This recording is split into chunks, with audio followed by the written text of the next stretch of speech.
Unitarian Universalist Church of Canandaigua. We are a group of spiritual free thinkers who gather to celebrate life, build community, and better the world. Wherever you are on your spiritual journey, you are welcome here. I'm Kevin House, your worship associate for this morning, and our service will be led by Laura Wink. This service is also being live streamed to our YouTube channel. We will plan on continuing with hybrid worship services throughout the church year, so you can join us each week here in person, on Zoom, or later on YouTube, as you prefer. If this is your first visit, welcome.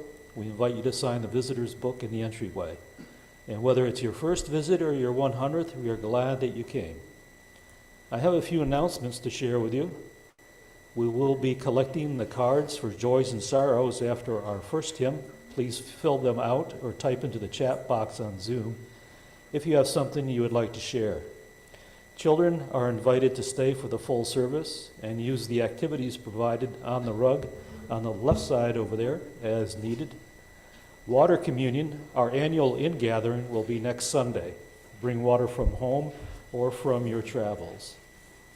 And thanks to Scott Wright for providing music and all of our lay leaders for sharing their gifts this summer. Are there any other announcements for the good of the community? Actually, I just have one. So Scarlett's email sent out this past week said that the theme for today was going to be inclusion, but I'm going to tell you right now that it's going to be service in a box, because that one's not ready yet. It's going to be in October. Okay, as we prepare to be fully together, I remind you to silence your phones and devices. We now enter a space of worship.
I invite you to join with me in our chalice lighting words as the flame is lit.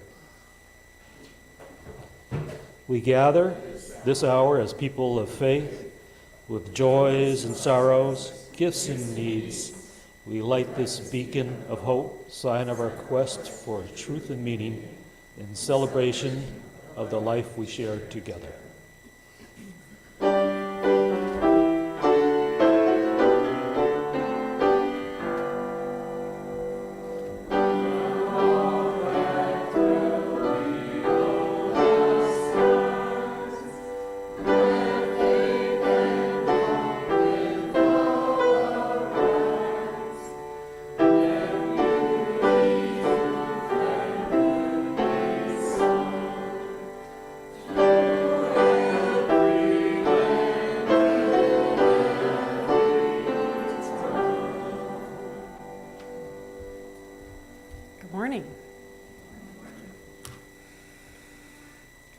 Come into this space with all of yourself, virtually or embodied together. Bring your joy and your wonder, your love and your praising. Bring also your hurting and hardened, broken hearts. Bring your tender doubts, your fears, and your sorrow. Come into this space, you, just as you are, in case you're still thinking I'm talking about someone else. And bring your particular broken parts and soft places that aren't really what I mean. Let me be clear, you are welcome here. You, your whole being, is welcome here. Your whole, beautiful, and breakable, wondrous and messed up, holy and profane being. You, just as you are, all of who you are, even those sticky, squeaky, hurting, hard to find because they've been buried so deep for so many years, parts of you. You with the wide open hearts, and even you with the stuck shut hearts, longing to creak and crack open just a bit, you are invited to this celebration. Enter in, and may we discover that a community full of other whole and holy beings have shown up too.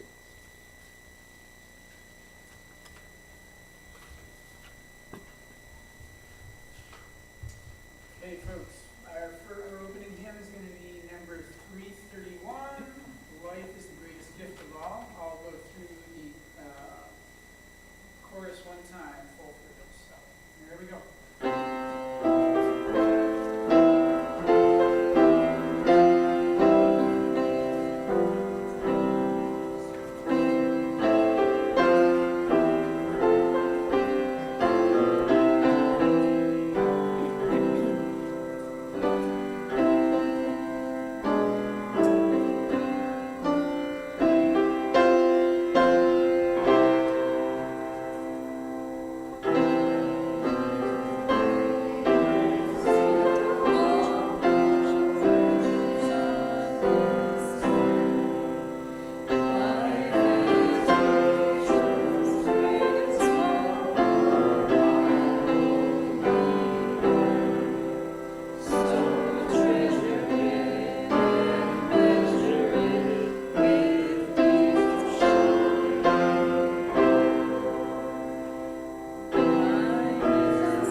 Joys and sorrows, right?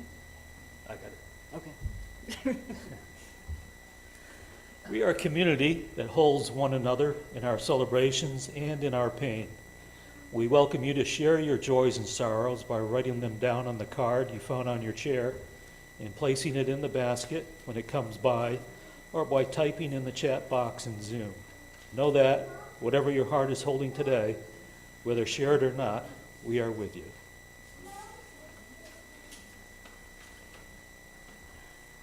And now is a time for a story for all ages. And I do have a book, if anybody would like to come up, but I have to stay up here so that I can use the microphone. So if you want to see the pictures, come on up. This book is about community from the youngsters' perspective.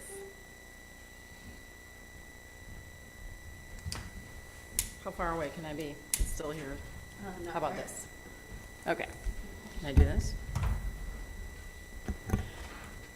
This book is called Verdi, and it's about a snake, a young snake.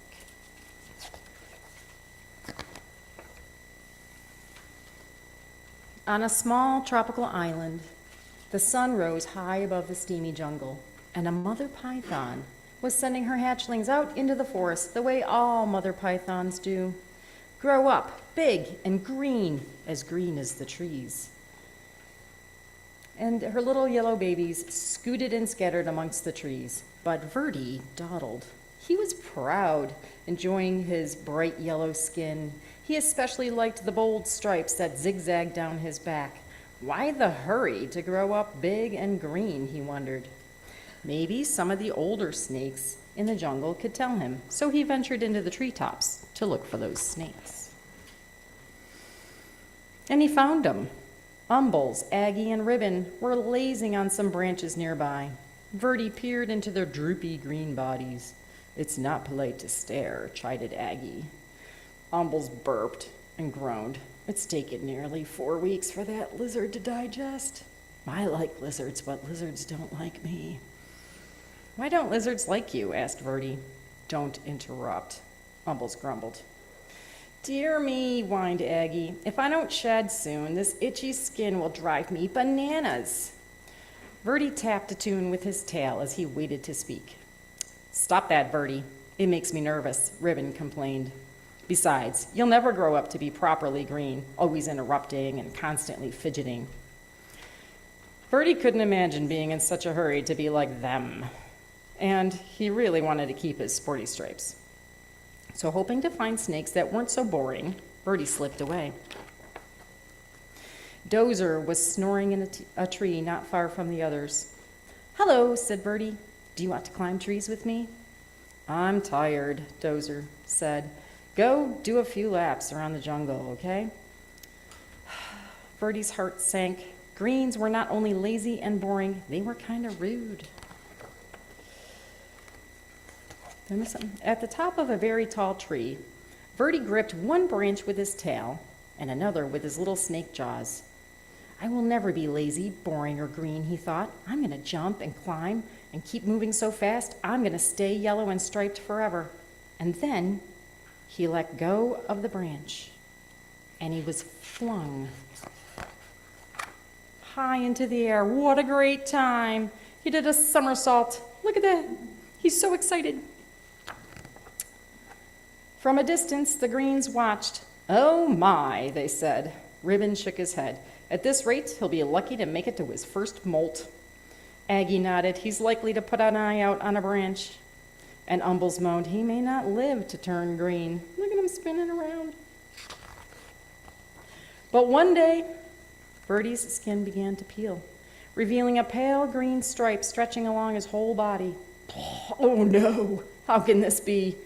I am the speediest snake in the jungle, and I'm still turning green." He raced down to the river, grabbing a mouthful of rough leaves. "Maybe I can scrub it off." He flung himself into the water. "If I can't rub this green off, I don't know what I'm going to do." He's scrubbing and scrubbing. His frantic splashing caught the eye of a large bottom feeder cruising the murky depths. The old fish said, "Lunch." Before the fish could haul Verdi under, the frightened snake bit him on the nose.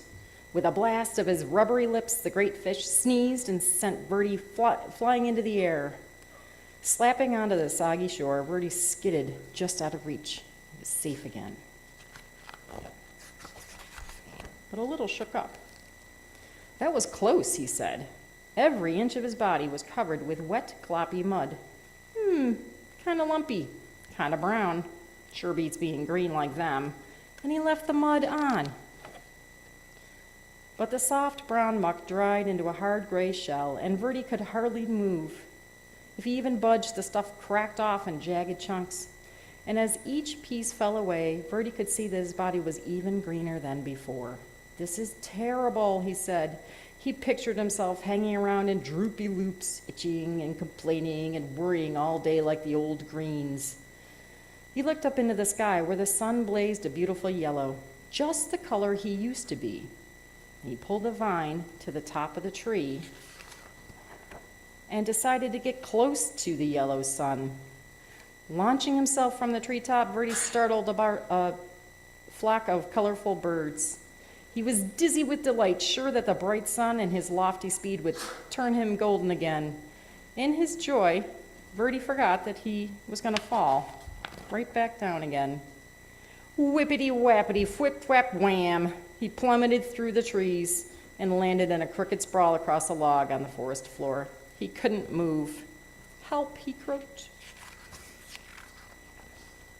As usual, the Greens had been watching Bertie's antics. They moved quickly to where he lay. "Didn't we say it would come to this?" Umbles said, shaking his head. And Aggie sighed. Luckily, he still got 2 good eyes. They gently lifted Verdi up to a safer place where they could watch over him while he healed. His community came to him. Neatly splinted to a branch, Verdi had no choice but to listen to the Greens as they gabbed. "Remember how I used to streak across the forest floor?" Ribbon said. "Quick as lightning," said Aggie, "and I climbed giant trees like they were nothing. They grew taller then, you know." "The things I dared to run down and swallow," Umbles bragged. "Wild boar were no match for me." Verdi was astonished. "You used to run and climb and hunt giant pigs. What happened?" "Well, Ribbon crashed, just like you," Aggie said. "I took a terrible fall and almost put an eye out. And then old Umbles here nearly choked to death. Now we all prefer the quiet life. A warm perch, a little sunshine, an occasional good meal, and good company." The Greens rambled on about their days of glory, and Verdi settled in on his branch. Finally, one afternoon, Umbles said, "Looks like you're ready to go." He carefully untied Verdi from the branch. "You're welcome to come with us," said Aggie. Ribbon agreed, and the 3 Greens slipped quietly back into the forest. But Verdi wasn't quite ready to be old and green. He wasn't sure where he belonged, so he stretched and stayed put until the sun went down, and he listened to the forest. And he wondered, where was he going to belong? Time passed. The sun and moon took turns in the sky, and Verdi marveled as the full moon grew thinner every night. Then he watched patiently as it slowly grew round again. He wondered why he hadn't noticed that before. He became so green that he blended perfectly with the leaves. He was so still that the other creatures walked right by without even seeing him. One fine morning, as Verdi basked in the sunshine, 2 small yellow snakes approached. They tapped and they fidgeted and they stared at him. "Get a load of that old green guy," one of them whispered. "You think he ever moves?" And the other one said, "I don't think so. They're just like I used to be," he thought. "Now I'm what I was afraid to be. It's not that bad." He looked at his big green body and slowly smiled. "How would you like to come climbing with me?" he asked. "With you?" The yellows were astonished. "I can show you my fancy figure 8, Verdi replied, though he was a little worried about putting his eye out. He showed him how to do the fancy figure 8, and with practice, the 3 snakes formed a perfect triple figure 8. Leaping and looping with his little striped friends, Verdi laughed. "I may be big and green, but I am still me. Welcome to the community." The end.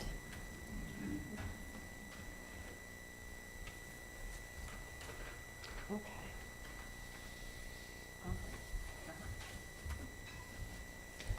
Now is the time in our service to join together in the spiritual practice of generosity. Our gifts of both time and money support our church in its work. Each week we would like to spotlight a group or committee and thank them for their gift of time. This week, the group is the Gardens Committee. People interested in finding out more can contact Lynn Cronice. 1/4 of our plate collection for the summer season goes to Camp Unirondack. Founded in 1951 by the Universalists, Unirondack is a radically inclusive camp and conference center with a mission to provide an environment that inspires people to explore responsible roles in the web of life through physical, mental, and spiritual challenges. You can give to this morning's offering by placing cash or a check into the basket or by one of the options on your screen. Please make a note that your gift is intended for today's offering.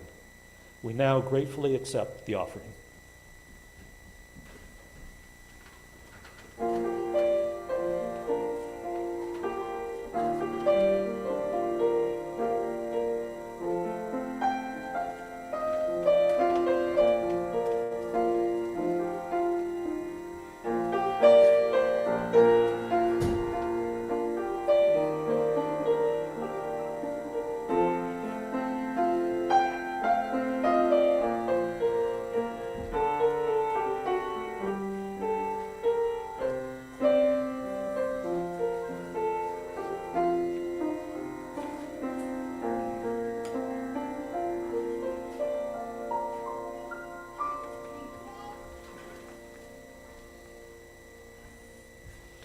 And now the sharing of the joys and sorrows.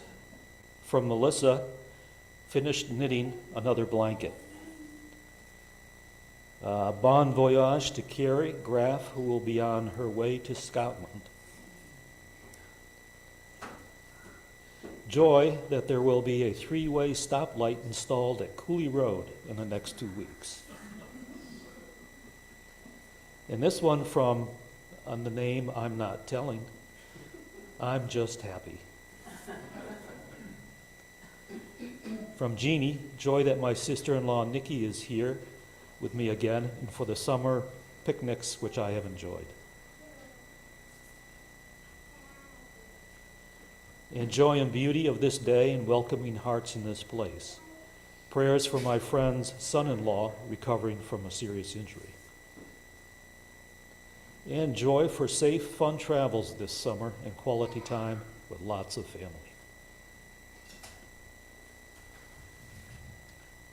I will now drop a stone for these and all the joys and sorrows left in the silence of our hearts. Whatever is in your heart today, we are with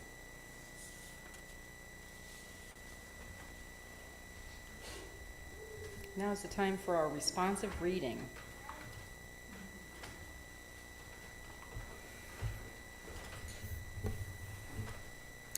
Love is the doctrine of this church.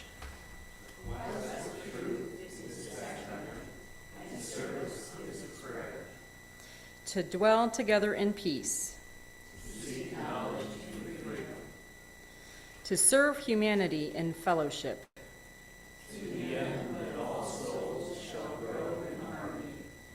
With the source and meaning of life. Thus we become confident in each other and with all. Okay, now as our centering and shared silence, I have a short reading from Mia Herrick Carlson for Space. Sometimes I need just enough air between me and the world so I can return to myself. It gets noisy or rote, so I need just enough air to sing to the silence that missed me. When the words swirl, I need just enough air to find my own pace and permission to ponder. There is an urgency to keep up, so I need just enough air to feel that stillness is holy and answers are not everything. I now invite you to sit back in your chairs. Feel how your feet touch the ground. Close your eyes and join us in a few moments of silent meditation.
Our reading today is from the Reverend Jordan Nelson Long.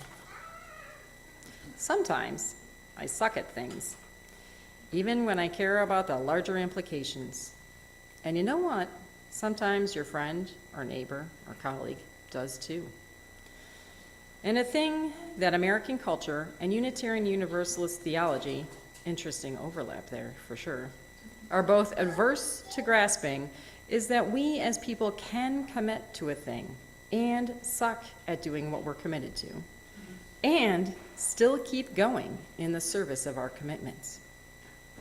We are averse to grasping that it's possible, and it is frankly alien to us to consider that this kind of try and then try better tactic is in fact what integrity looks like, where gravity is applied. I'll say that again for emphasis. Trying and getting partway there, and then amid the mess, trying again better, this is exactly what integrity looks like in a world where gravity exists. Amid this backdrop, I was recently charged with overuse of the word covenant. I pled guilty. It's an occupational hazard. And I said that I would try to find another word, but the truth is, I don't have one. Because where relationship is concerned, covenant is the only word I know that means that we, you and I, are going to try and mess it up, and then we're going to try it again. Covenant is one of the most powerful tools I know in growing toward the person I want to be, because that so often means building toward, not discovering ready-made, but co-creating month by month the relationships that I hope to have. And I need that word, because what's left otherwise, namely some brittle and therefore broken promises, it seems unlikely to allow our best care for one another. Unable to facilitate the best of what is between us, unworthy of the complexity of human love, including its concerning capacity for hate, and the mystifying and magical and sometimes highly uncomfortable realms of discovery of self and other. Without covenant, a conversational and relational right of return, what we have when we mess up is cut off. That's effective in the most surface level sense, at removing discomfort. But its ask, or our ask of it, is that we be left where it found us. It's the opposite, in short, of change through growth. I have pretty strong muscles for that particular process. I know it better than I wish, but it's a limited value tool. Walls are okay for separation, but if it's connection that we seek, we're going to need strategies for when it's hard. For when people are, well, human. For when we ourselves are more in progress than we wish. Trying and failing and trying again. And this is where covenant makes different asks than what our culture is used to. Where we might learn to say, oops, that didn't work, and to follow that with a considered, let's try this instead. I might someday be an actual vegetarian.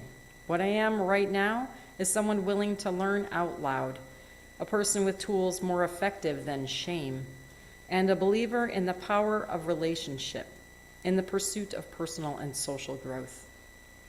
I'm not yet good at this, but I'm not worried. I know that through long experience that my grit is made out of my practices. And guess what? Yours are too.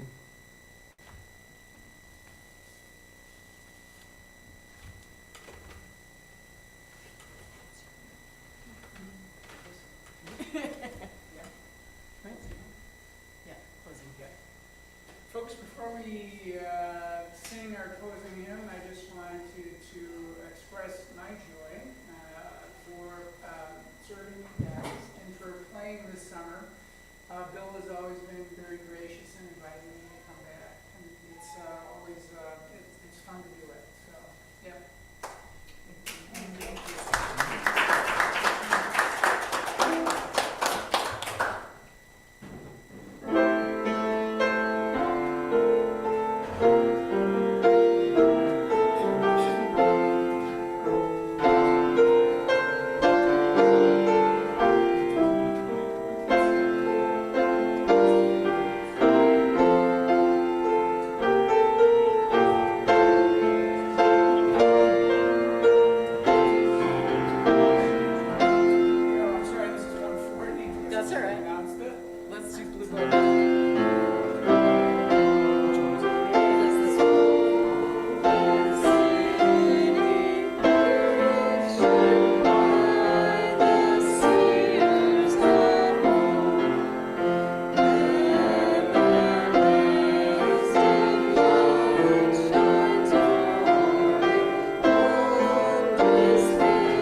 Please join me in our words for extinguishing the chalice. We extinguish this flame, but not the light of the truth, the warmth of community, or the fire of commitment. These we carry in our hearts until we are together again.